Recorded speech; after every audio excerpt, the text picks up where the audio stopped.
नमस्कार। सोचिए, दुनिया भर में हथियारों का जो खरबों डॉलर का कारोबार है, उसे आखिर चला कौन रहा है। आज हम इसी दुनिया की गहराई में उतरेंगे, जहां एक ताज़ा रिपोर्ट ने पुराने समीकरणों को पूरी तरह से बदल कर रख दिया है। तो सवाल यही उठता है कि इस खरबों डॉलर के खेल का असली खिलाड़ी कौन है? क्या कोई एक देश है या फिर कुछ देश मिलकर इसे कंट्रोल करते हैं? चलिए पता लगाते हैं। और यहीं पर रिपोर्ट का सबसे चौंकाने वाला आंकड़ा सामने आता है। दुनिया के 75% हथियार सिर्फ और सिर्फ 5 देश बेचते हैं। इससे आप अंदाजा लगा सकते हैं कि इस पूरे बाजार पर चंद देशों की पकड़ कितनी मजबूत है। तो आज हम क्या क्या देखने वाले हैं? सबसे पहले अमेरिका की बेजोड़ ताकत पर नजर डालेंगे, फिर यूरोप में हुए बड़े फेरबदल को समझेंगे, चीन और भारत जैसी ताकतों की बात करेंगे और ये भी जानेंगे कि ये सारी जानकारी आखिर आती कहां से है। तो चलिए शुरू करते हैं उस देश से जो इस पूरे बाजार का कह सकते हैं बेताज बादशाह है, यानी संयुक्त राज्य अमेरिका। ये नंबर देखिए, 43%। ये आंकड़ा ही अपने आप में पूरी कहानी बयां कर देता है। मतलब दुनिया में बिकने वाले हर 100 हथियारों में से 43 अकेले अमेरिका के होते हैं। बाजार का लगभग आधा हिस्सा, जो अमेरिका को इस फील्ड में एक सुपर पावर बनाता है। तो अमेरिका बेचता क्या है? दुनिया के सबसे advance fighter jets, missile system और ड्रोन टेक्नोलॉजी। लॉकहीड मार्टिन और बोइंग जैसी कंपनियां इन हथियारों को बेचकर अमेरिका को न सिर्फ आर्थिक बल्कि रणनीतिक तौर पर भी बहुत आगे रखती हैं।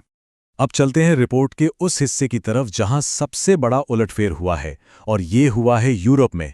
यहां शक्ति का संतुलन पूरी तरह से बदल गया है। जी हां, जो नंबर 2 की पोजीशन थी ना, वो अब बदल चुकी है। दशकों से जो देश इस कुर्सी पर बैठा था, उसे हटाकर एक नए दावेदार ने अपनी जगह बना ली है। और ये जो बड़ा फेरबदल हुआ है, ये है फ्रांस और रूस के बीच, जहां फ्रांस ने रूस को पीछे छोड़कर नंबर 2 की जगह ले ली है। एक तरफ फ्रांस के राफेल जेट्स की डिमांड दुनिया भर में है, खासकर भारत, मिस्र और कतर जैसे देशों में। तो वहीं दूसरी तरफ यूक्रेन युद्ध और उस पर लगे बैन ने रूस की कमर तोड़ दी है। उसके ज्यादातर संसाधन तो युद्ध में ही लग गए, और सप्लाई चेन की दिक्कतों ने उसके ग्लोबल मार्केट की पकड़ को बहुत कमजोर कर दिया है। तो अमेरिका, फ्रांस और रूस तो हो गए टॉप 3, लेकिन इस रेस में और भी कई खिलाड़ी हैं। चलिए उनकी स्ट्रैटेजी पर भी एक नजर डालते हैं। चीन की बात करें तो उसकी रणनीति बिल्कुल अलग है। वो कम कीमत और आसान पेमेंट के दम पर मार्केट में अपनी पकड़ बना रहा है, खासकर पाकिस्तान, अफ्रीका और एशिया के विकासशील देशों में, जो पश्चिम के महंगे हथियार नहीं खरीद सकते। यूरोप में ही जर्मनी अपने नेवल सिस्टम्स और सबमरीन्स के लिए मशहूर है, तो तुर्की ने ड्रोन टेक्नोलॉजी में सबको हैरान कर दिया है और एक ग्लोबल लीडर बनकर उभरा है। इटली भी चुपचाप अपने हथियार एक्सपोर्ट को लगातार बढ़ा रहा है।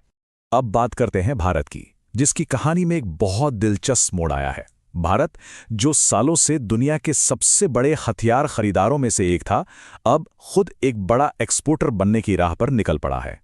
इस बड़े बदलाव के पीछे हैं सरकार के मेक इन इंडिया और आत्मनिर्भर भारत जैसे बड़े अभियान। इनका मकसद साफ है, दूसरे देशों पर निर्भरता कम करो और देश में ही रक्षा उत्पादन बढ़ाओ। और इसका असर दिख भी रहा है। आज भारत 100 से ज्यादा देशों को हथियार बेच रहा है। अच्छा, हम इतनी देर से रिपोर्ट कर रहे हैं, पर ये सारे आंकड़े आते कहां से हैं? ये रिपोर्ट जारी की है सिप्री ने, लेकिन ये सिप्री है क्या, ये समझना भी जरूरी है। सिप्री का पूरा नाम है Stockholm International Peace Research Institute. ये स्वीडन में 1966 में बनी एक इंडिपेंडेंट संस्था है। इसका काम ही यही है कि दुनिया भर में संघर्ष, फौजी खर्च और हथियारों के व्यापार पर बिना किसी का पक्ष लिए फैक्ट्स के आधार पर रिसर्च करे, ताकि दुनिया में शांति और सुरक्षा को बढ़ावा मिल सके। तो इन सारे आंकड़ों और इस पूरे बदलते समीकरण को देखकर एक बहुत बड़ा सवाल मन में उठता है कि आगे क्या होगा। जैसे जैसे दुनिया में पावर का बैलेंस बदल रहा है और नई नई टेक्नोलॉजीज आ रही हैं, हथियारों का ये नया नक्शा हमारी दुनिया की शांति के लिए क्या मायने रखता है? ये एक ऐसा सवाल है जो हम सबको सोचना चाहिए।